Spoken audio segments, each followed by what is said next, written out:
from what I've been able to understand, the Soviets had prepared an invasion force for Europe at that point, but were not concerned with having to defend their territory, and so they were caught completely unawares by Hitler's move. And the conditions on the Russian front were absolutely dreadful, and Solzhenitsyn was a soldier on the Russian front. And the Soviet system relied on work camps, and so those were large labor camps of people who were essentially enslaved, many of whom were worked to death, often froze to death, working in conditions that were so dreadful that they're virtually unimaginable. Stalin was pretty much out of the picture by the end of the 1950s. There's some indication that he was murdered by Khrushchev, and Khrushchev became premier of the Soviet Union after Stalin. And there's some indication perhaps that Stalin was either murdered by Khrushchev and a set of his cronies, or when he was very ill, just before he died, was not helped, at least wasn't provided with any medical attention because of the intervention of Khrushchev and his cronies. Now, there's some indication as well at that point that Stalin, who was an absolutely barbaric in every possible way you could imagine, was planning to start a third world war. And he was certainly capable of doing such things because he had already imprisoned or killed tens of millions of people.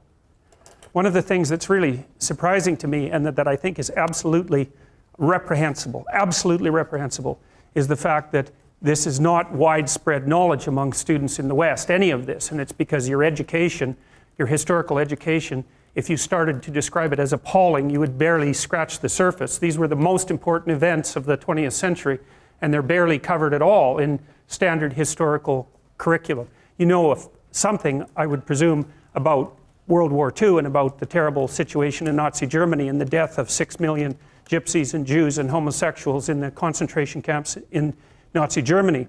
But my experience with students has been that none of them know anything about what happened as a consequence of the repression of the radical left in the 20th century. And I believe the reason for that is that the communist system had extensive networks of admirers in the West, especially among intellectuals, and still in fact does, which is also equally reprehensible.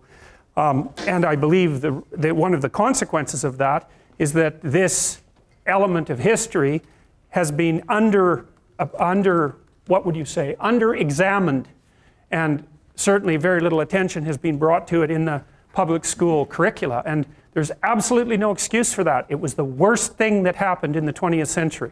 And that's really saying something, because the 20th century was about as bad as it gets. So Solzhenitsyn in particular laid at the feet of the Soviet citizenry the burden of the absolute catastrophes that characterized that system because of each individual's propensity or proclivity within the state to lie and deceive constantly about what they thought and what they said, and to be afraid to speak, and to be afraid to think, and to be afraid to criticize. And it was no wonder, because criticism, of course, was at least became an offense that was punishable by death.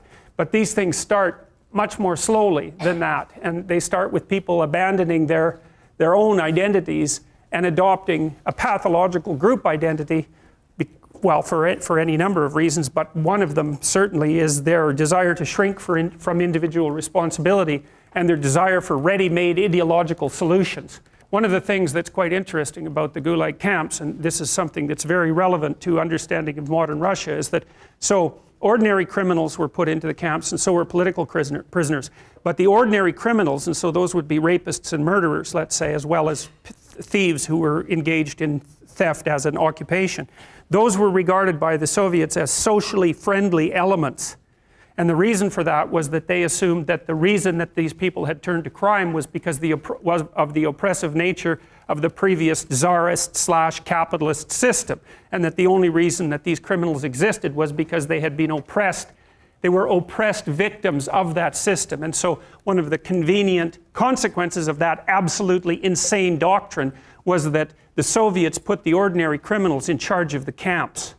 And these were very, very seriously bad people. And so you can imagine the way that they treated the political prisoners, who were regarded as socially hostile elements, sometimes because of their own hypothetically traitorous acts, but more often merely as a consequence of their racial or ethnic identity, or the fact that they were related by birth to, say, people who had been successful under the previous system, so who had any association with nobility or any association with what were known as the kulaks, who were the only successful class of former peasants in the Soviet Union, because they were regarded as privileged.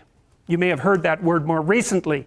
They were regarded as privileged and therefore as enemies of the state, and it didn't matter if it was your father or your grandfather or your great-grandfather who happened to be privileged, but the mere fact that you were a member of that group was sufficient reason to put you into a camp.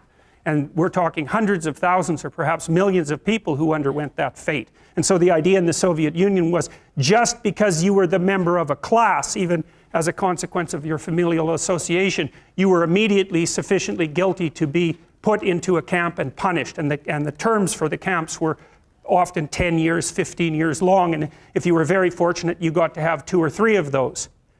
So the Soviets really implemented and perfected the idea of class and ethnicity-based guilt. And it's a very bad road to walk down, and it's something that we're very much engaged in at the moment, because there's discussion everywhere in North America now about the idea of, well, race-predicated guilt, for example, and ethnic-predicated guilt. And it's a very bad idea to classify an entire group of people as guilty of anything based on their group membership.